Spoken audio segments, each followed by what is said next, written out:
right, so today is Monday for us. It's not the way you want to start your Monday. Go to the rubber tire this morning to crank it, and I don't know, something electrical's going on with it. We got the fuse box and all that stuff in there loose. I've got fire everywhere but to the cab, so I don't know. Dad is troubleshooting with tigercat, see what's wrong with that. Good possibility the ECM went out on it. Had that happen, I think, twice in its lifetime. You just turn the key off and walk away from it, come back the next day and go to crank it up, and it's just zero power in the cab with you. So I've had it happen one time like that. The other time I had it happen, it had you turn your switch on, your starter switch or key, whatever you want to call it, and when you turned it on, it would turn on, it wouldn't turn over, and you had zero data on all your gauges. Your gauge cluster would light up on the little screen there, but none of your gauges had data. But anyway, we are getting ready to clean up out of this set. Iceman's getting his second load for the day. Puppy's done got his second load. We have 11 loads to get today. Puppy's gonna get 3. He's gonna go get the tigercat track shear, and tigercat will be to the rescue. I filmed a video the other day on the John Deere stuff. I'm gonna retouch on it a little bit and show y'all some more on the 853 that we have on our job right now. I didn't like how that video turned out, so y'all never see it. And yeah, it just sucks I gotta revisit a subject. So anyway, we're getting busy cleaning up. Y'all can see the wood over there that is in the set already. That's mat wood. Those are the mats that Michael built. Y'all watched him build one of them last week. They had built several down through there. So they got that stuff headed up. Mickey's got, I don't know, 4 loads or so still on the other side of him. Michael's got probably another load or so of mats to bring up. Got a headed up drag there and a headed up drag there. A couple scattered pieces down through there. Brady is on the loaner 853 down there cutting beside the road. We may take the drone, go down there and fly around beside him since it's a good open area with the drones. Nice to get some video like that. The only thing sucks still with the drone is I cannot record audio. DJI is yet to get that issue fixed for me. We may have to resort back to using my old drone. Which, speaking of my old drone, if you want a drone, I have my old drone for sale. Y'all find my email on my page here. Find me on Facebook, message me, and I can hook you up with a drone. It's a good drone. It's a great drone. I really like it. It flies amazing, and it records audio for you where the other one I bought don't. But yeah, it don't record audio yet. But anyway, we got it's great. It's a great drone. Good. It does a good job. Especially anybody getting started in YouTube world, or you just want something to fly for casual videos or whatever. The Mavic Air is a great one. So if you want a drone and you don't want to spend the money to buy a new drone, y'all email me or find me on Facebook, message me, and we'll hook y'all up with a good drone. But anyway, that's what we got going on. We're cleaning up this set. The road, y'all didn't get to see it. Y'all got to see part of it last week, if I remember right. Y'all got to see from the truck up there out how muddy it was. Y'all see how dry it is now. I mean, it's dry, good dry. But we're fixing to go from here all the way to the back there. It's about a half mile. We're gonna get in the very back set on this road and work from the back to the front now that the road's dried up some, and then we got another set on the other side over there. So this is week 2 of the 140 acres. So I know there's a week in this hole back here. That'll take care of week 2. Week 3 will probably be in this side of the road over here. There's only one set on this side. I know for sure there's a week over here because that's 40 full acres. We've only cut 35 acres right here so far, and we've gotten, that's number 52 going on the truck right now. So turning pretty good bit of volume. In the 4th week, we'll be in the other set over there. If they get me some rock for a bad mud hole where I gotta cross an SMZ. So, yeah. Y'all sat back. We're just gonna kind of take y'all around and vlog a little bit today. We'll be back in a minute with something more exciting other than me talking and telling y'all about how everything's breaking down right now.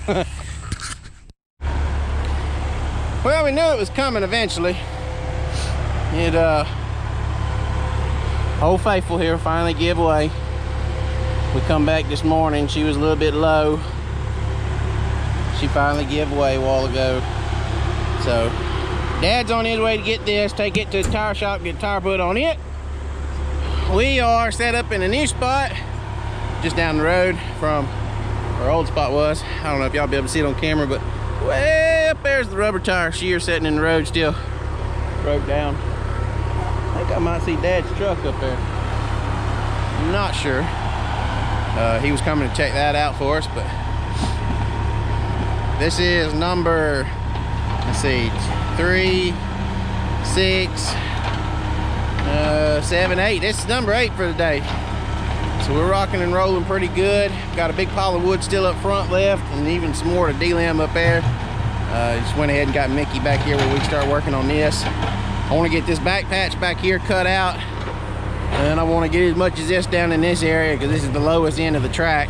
We're gonna get into the next set, be on the left up there, and I want to get the rest of this low side worked out before we get any more potential rains, which you're not supposed to have any all week. Maybe a isolated thunder shower in the afternoon, which won't hurt us. Y'all can see the road, it dried up good. Getting the grass off of it and fluffing that dirt up, that mess dried out good, dried out quick. But we'll be back in a minute with something else. Might watch them load this tire up. Might walk out there in the woods and see what's going on out there. We do need to go make a round and check out our shear hands, make sure he's not killing the thinning. But we'll be back. We're gonna watch Michael come by us with a big old drag of wood here.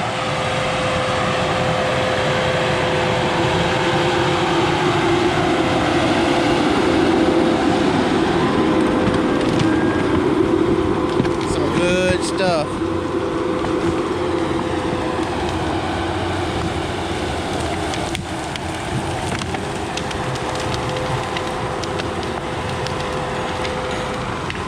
Love the sounds of being in the woods. Down here on the down road with him. The wood's slick, slick, slick.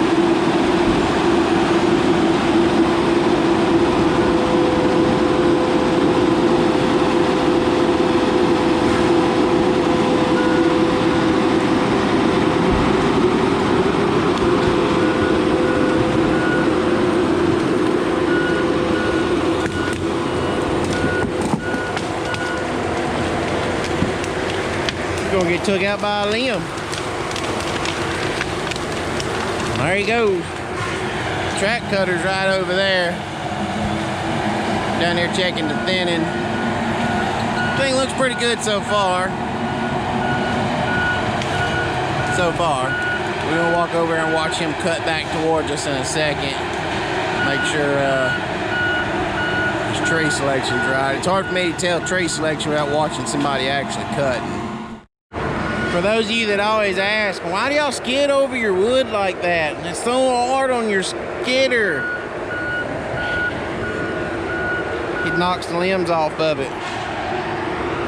Look at that pile up there. By the time it gets to the loader after being skidded across a couple drags, there's almost next to nothing for the loader to have to delimb, and it speeds up the loader. So instead of needing 2 loaders to fully delimb the trees completely throughout the day, you only need 1, and it more economical, speeds things up. Just how we do it down here.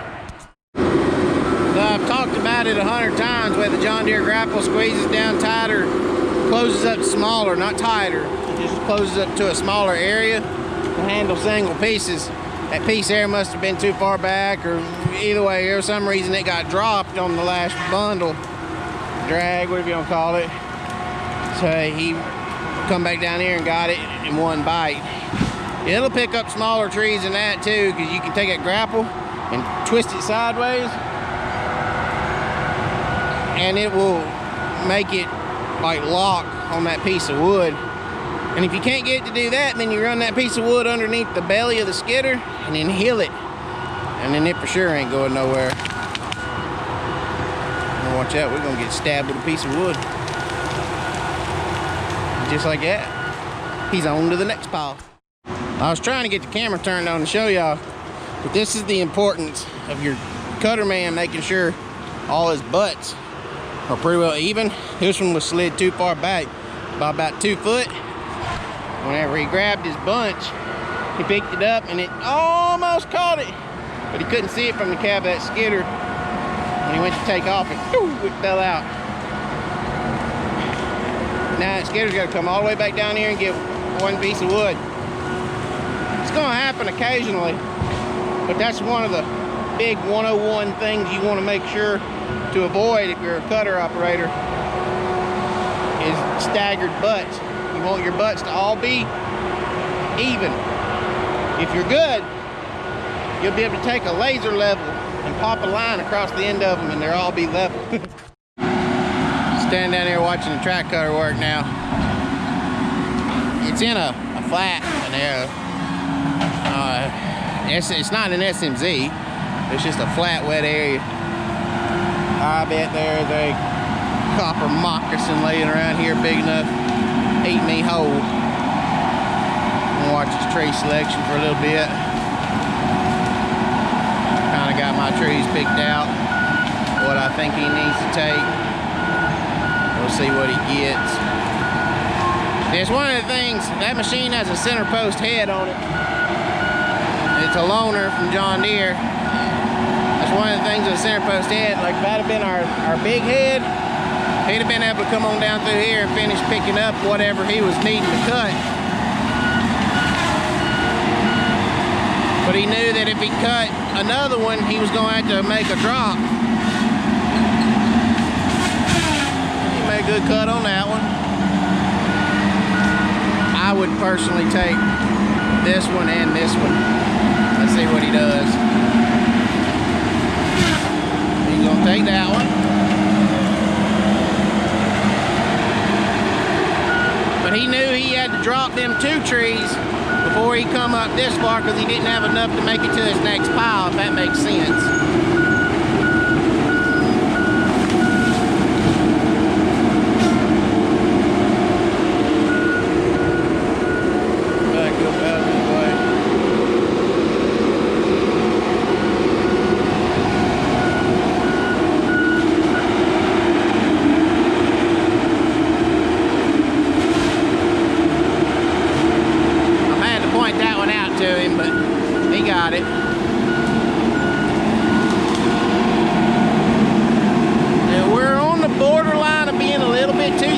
It's not thin enough that they'll fuss at me about it. It'll pass.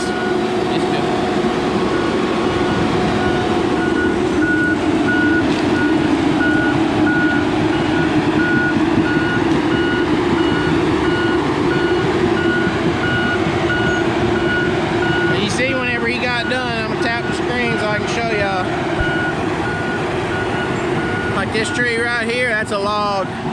That's a log. That tree in there's a log. There's a log, log, log, log. There's no pulpwood left. That over there, you see right there, that's a small piece of chip and saw, but it's, you gotta leave the small stuff sometimes, a smaller tree sometimes to make facial area. Anyway, we'll talk about what's going on with my John Deere track cutter. We're gonna talk about a few things with our store, stuff like that, just real quick. So we're gonna watch Mickey while that's going on. Before we get that, we got the tires off of this, and Dad's going to get tire for this put on. We'll put this back together in the morning. So let's see here, our John Deere track cutter situation. I'm gonna put my face in the camera here. Let y'all watch me in the background over there. So the John Deere track cutter situation is like this. Y'all have seen us have the heating issues with it over the last almost 3 months now. It finally got to the point where the machine started losing power, and they told us to keep running it. My personal just shade tree mechanic, race car mechanic knowledge, it went to losing power. So my knowledge told me that it has a blowed head gasket, or for some reason we're not achieving maximum compression. So then they come out and done it wasn't a leak down test, it was an electronic compression test. So they come out and done this electronic compression test, and it still was showing, when it was cool, it was showing that it was fine. But whenever it got hot, when the machine got hot, like whenever the engine temperature got up to, 210, 220, whatever, it then went to saying that it had 2 to 3 cylinders, depending on how you wanted to read the computer, 2 to 3 cylinders that were bad, that were low on compression. They had us run it for another couple of weeks trying to diagnose it. Come to find out there was something wrong with the fan. They still aren't sure if it has a blowed head gasket, if something's going wrong in the motor. They're not sure. The rotator motor sounded funny while I stopped and looked. But anyway, long story short, y'all seen us have the heating issues. They've, in my opinion, piss poorly diagnosed this machine over 2 months' time, and I think with us being told to continue to run it, with it running hot, we have now hurt the motor. They're telling us, and I'm going tomorrow to try and see, but they're telling us that the injectors could possibly also not be putting out enough diesel into the motor, and it could also cause it to not achieve compression that way, because it takes, with a diesel engine, it takes fuel, enough diesel being put in the chamber to compress and detonate and make its compression. So I don't know, we're gonna see what's going on with that. We're actually gonna go tomorrow and run a field test, where I'm gonna go to the shop and I'm gonna do one of the test things that we done for Deere, being a prototype operator before with them. One of the things, you're not actually cutting timber, but you're putting it through cutting timber paces. So we'll see about that, see what that's gonna do. But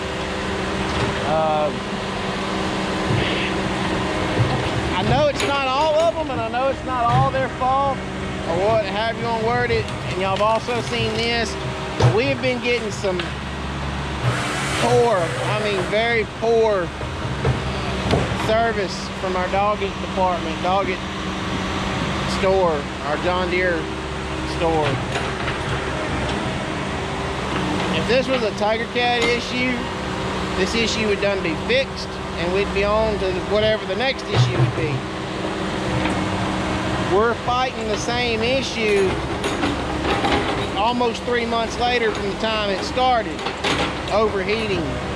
And I mean, they come out, they change parts, but it's just like they're just throwing parts at it. It's almost like, oh, well, we don't know what's wrong with it, we're just gonna try this. And then, no, that didn't work, well, we're gonna try this. Nope, that didn't work, we're gonna try this.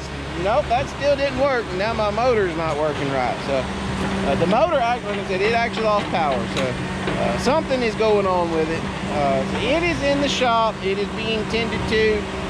Not sure when it's going to come back. When it does come back, it's going to have all the rails fixed on it, the pads that were loose, the pads that were missing, all that will be put back on the machine and put back right.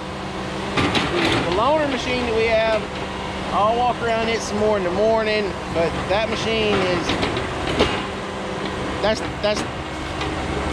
the way that machine cuts wood. That's what sold me on the 853s. Things just, I mean, it's a beast. It's mean. It cuts wood. It does nothing but cut wood. It's badass. That's the only way I can describe it. It's badass. So yeah, I know some John Deere people watch these. I know Doggett people watch these. I can't fault one person. I'm not gonna slam one person. I'm not gonna, oh, it should be my salesman guy or this service guy or this field tech guy. It's just a company-wide thing that we're having an issue with down here. It's not just us, it's the whole region down here that you go talk to people, they having really poor service with their John Deere stuff. I'm sorry if me explaining my experiences upset some people, but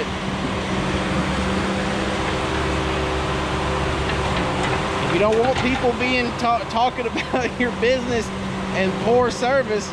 Don't give poor service. That's just my way I look at that. So we're gonna wrap this video up. We're getting kind of long here. It's almost time to go to the house, the hacienda. Michael up there with the 748, getting ready to get some diesel. Brady's up there, like I said, on the 853. The 822, we're gonna get with it tomorrow. I kind of was picking, but I kind of wasn't. And they brought us that loaner machine to use until our machine could get fixed out of their shop that took them 2 weeks to fix something that should have took 2 days. But they want us to use our machine to cover their machine because they can't figure out what's wrong with it. That don't sit well with me. But at the end of the day, it's not my bottom dollar. It's just my opinions here. It's Dad's dollar. So he's not happy with it neither. Far from happy with it. But anyway, it's nothing personal about the store, the people at the store. I like everybody that's there. I don't have any personal problems with anybody. It's just, it don't matter how good your product is, if you cannot get it serviced, it is not worth the time it takes to unload it off a lowboy in the woods. It does not matter. tigercat, John Deere, Caterpillar, Volvo, Volkswagen, Ford, Chevy, Dodge, Chambers Eliminators, I don't care. If you can't get them serviced, they ain't worth having. So with that said, guys, until the next video, I would love for y'all to go down below. Look at that. Look at that wood. That's some good wood. Go down below. Leave me a comment. Please, no negative comments. Like, don't go down there just bashing. If you have an experience with my local dog at the store, because I know a lot of local people around here have had experience with dog it. But if y'all have had experiences with poor service, go down below and post your story. But don't just be like completely slamming them. That stuff gets thrown up the chain of command, and I have gotten some response by making, I'm not saying by making videos, but by sharing my poor service experiences. I've gotten some positive service response before. So y'all have, what is Michael doing? Y'all go down below, leave a comment. He's pushing his trash out. Go smash that like button for me. Y'all play nice in the comment section. Y'all heard me say it a while ago. You want to fix the John Deere stuff, go buy you a tigercat. Great machines, can't get them serviced. Ain't worth a hill of beans, can't get anything serviced. That tigercat over there, I hate it. Y'all know I hate it. But at any time that machine's ever broke down on our job, John Deere was, our tigercat was on the job site that day fixing that machine. John Deere's like that sometimes, not every time. So y'all go leave me a comment, hit that like button, make sure you're subscribed if you're not already. Until the next video, I'll catch y'all next time right here. Peace.